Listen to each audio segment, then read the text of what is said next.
पूर्वोत्तर की बेटियां बाहरी राज्यों में असुरक्षित है और पूर्वोत्तर बन रहा है बाहरी अपराधों का नया ठिकाना।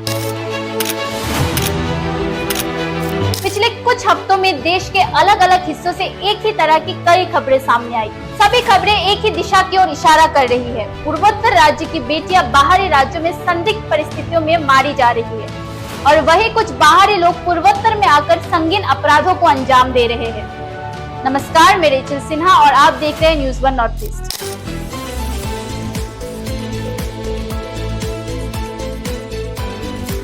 आज हम आपको दिखा रहे एक ऐसी रिपोर्ट जो सिर्फ कुछ घटनाओं की जानकारी नहीं बल्कि एक गहरी और परेशान कर देने वाली सच्चाई से पर्दा उठाने की कोशिश करती है। सबसे पहला मामला जो हम आपको बताने जा रहे हैं वो है रश्मिता होजाई का। 25 वर्षीय रश्मिता होजाई असम से थी और दिल्ली में सिविल सेवा की तैयारी कर रही थी। 6 जून को दोस्तों के साथ ऋषिकेश के शिवपुर में कैंपिंग पर गई और लापता हो गई। 4 दिन बाद 10 जून को गंगा नदी से उसका सड़ा गला शव बरामद हुआ। प्रारंभिक जांच में तनाव के चलते आत्महत्या की बात की जा रही है, लेकिन पोस्टमार्टम रिपोर्ट अब तक साफ नहीं है।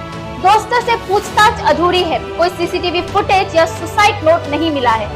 क्या ये आत्महत्या है या कुछ और? पुलिस हर एंगल से जांच कर रही है। दूसरा मामला है शिवाली कश्यप का।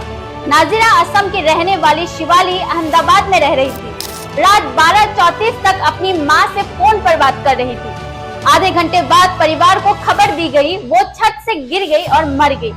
ये सूचना उसके बॉयफ्रेंड सौरभ पुरोहित ने दी। परिवार ने इसे हत्या करार दिया है और कहा है कि मौत अचानक नहीं हो सकती। किसी तरह की मेडिकल रिपोर्ट या सुरक्षा फुटेज नहीं दिया गया। सौरभ की कहानी में विरोधाभास है। पुलिस ने मामला दर्ज किया है और जांच जारी की है। तीसरा मामला है नम्रता बोरा का। असम के गोलाघाट की नम्रता बोरा 4 जून को मेघालय के नोंगपो इलाके में सड़क हादसे का शिकार हुई। वो अपने 4 साथियों के साथ शिलोंग जा रही थी, लेकिन हादसे के बाद बाकी लोग मौके से भाग गए। परिवार को शक है कि ये एक सोची समझी साजिश थी। अब ये मामला 2 राज्य असम और मेघालय के लिए संवेदनशील बन चुका है। असम के मुख्यमंत्री ने मेघालय सरकार से निष्पक्ष जांच की मांग की है। मेघालय के मुख्यमंत्री ने वरिष्ठ पुलिस अधिकारी की निगरानी में जांच का आश्वासन दिया है। और चौथा मामला है राजा रघुवंशी का। ये केस बाकी मामलों से उल्टा है। एक बाहरी नागरिक की हत्या पूर्वोत्तर में हुई। मध्य प्रदेश के इंदौर निवासी राजा रघुवंशी अपनी पत्नी सोनम रघुवंशी के साथ मेघालय घूमने गए थे। 23 मई से लापता थे और 2 जून को उनका 100% शव सोहरा से मिला। पुलिस पूछताछ में पत्नी सोनम ने कबूला उसने प्रेमी राजा कुशवाहा और 3 अन्य साथियों के साथ मिलकर हत्या की साजिश रची थी। 15,000 रुपए में हत्या की सुपारी दी गई। अब इस मामले में सीबीआई जांच की मांग हो रही है। इन घटनाओं के बाद कुछ ऐसे सवाल है जो हर किसी के मन में उठ रहे हैं।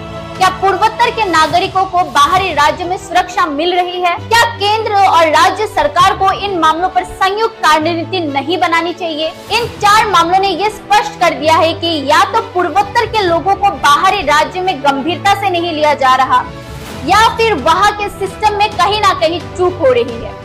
और अब बाहरी लोग पूर्वोत्तर में अपराध करने आ रहे हैं, तब ये क्षेत्रीय सुरक्षा के लिए खतरे की घंटी है। क्या भारत में अब किसी का मर्डर करना इतना आसान हो गया है या फिर जो केस बाहर से जितने सीधे साधे और सामान्य दिखते हैं क्या वो वास्तव में उतने ही आसान है? शायद नहीं, क्योंकि हर हत्या के पीछे एक लंबी, जटिल और छुपी हुई कहानी होती है जिसे अक्सर ना तो पुलिस तुरंत उजागर कर पाती है और ना ही समाज समझ पाता है।